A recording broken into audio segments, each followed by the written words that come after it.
Hey guys, I'm Bad with Math, and today I'm going to be showing you the derivatives of sine and cosine.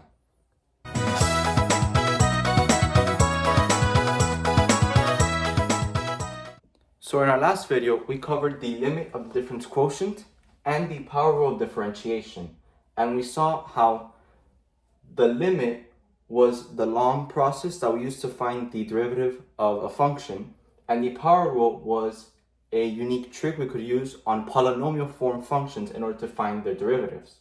However, if you have a function like sine of x or cosine of x, you can't necessarily take those derivatives because they're not written in polynomial form. Polynomials typically have curves to a certain extent, and then they continue towards infinity. And the graphs can look as complex as this or as simple as a quadratic. But the sine and cosine functions are wave functions that continue endlessly. And when they approach the infinities, negative infinity and positive infinity, there is no telling if they are approaching a certain value or not. So, they're not written in polynomial form. And in order to find the derivatives, we cannot use the power rule.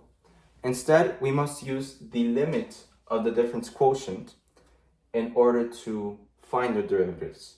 So that is what I'll do. So now we're going to find the limit for the sine of x, and we're going to find the limit of the difference quotient, meaning we're going to find the derivative of sine of x at the end. But when we rewrite our equation in terms of sine of x, we see that we have a double angle in the argument for sine. The argument is the part inside of the parentheses of sine. So, unfortunately, this does not mean that you can just distribute sine of x plus h into sine of x plus sine of h. This is not the same thing. They're not equal. So, instead, we're going to have to use a certain property known as a sum property for trigonometry. In this case, for two angles being added in the sine argument, the property is sine of two angles, in this case alpha and beta, equals sine of alpha times cosine of beta plus cosine of alpha times sine of beta. Meaning that our alpha is our first angle, so our alpha would be our x, and our beta would be our h. So I'll rewrite the limits using those values. And now I've switched sine of x plus h for sine of x times cosine of h plus cosine of x times sine of h. And I've kept the negative sine of x. And now I notice that this term here and this term here both have sine of x. So what I'm going to do is rearrange my limit so that they're with one another. So they're going to be next to one another. I'm going to switch the places of this term, cosine of x times sine of h, and the negative sine of x.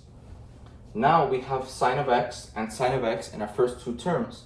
And what I'm going to do is factor that term out. And so now that I factor it out, I am going to split this limit into two separate limits where the plus sign is. So it'll look something like this. And now I split the limit into two. This should be over h.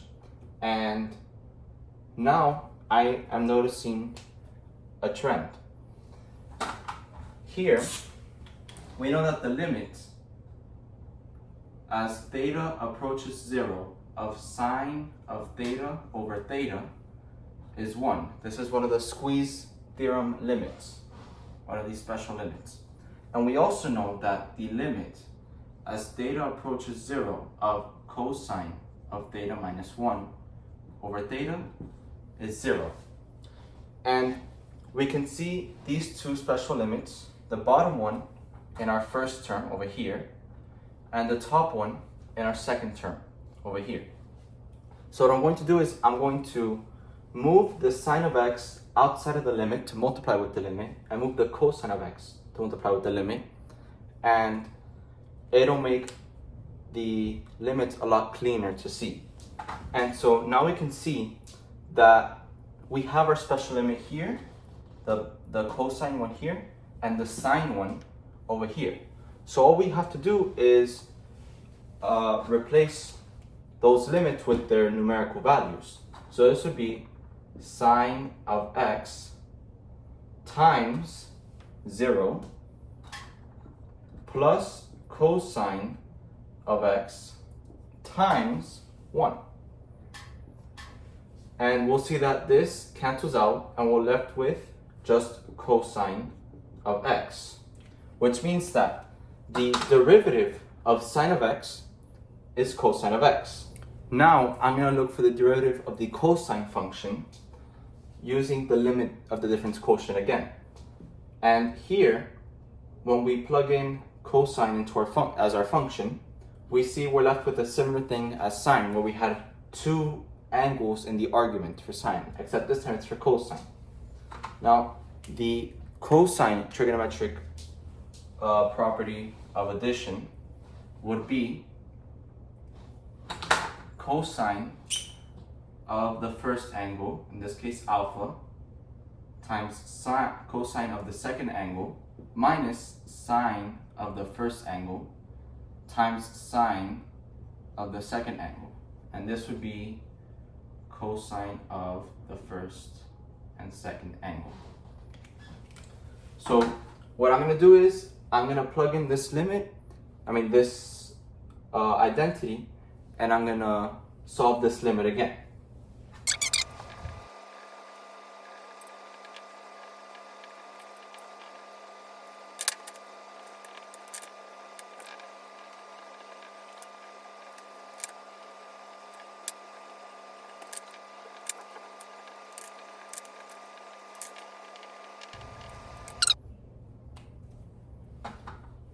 So after solving the limit again and using the similar principles that we used for the limit of sine, we found that our derivative of cosine of x is negative sine of x.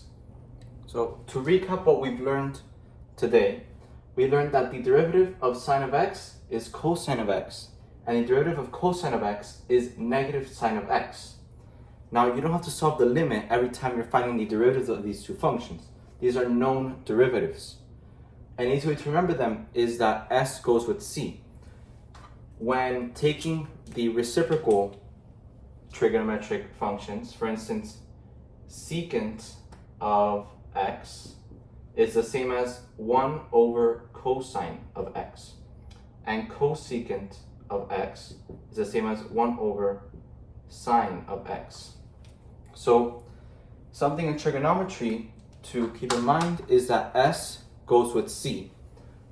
See here that the s turns into c when taking the derivative of sine, it turns into cosine. S turns into c, and then c goes with s, so they flip.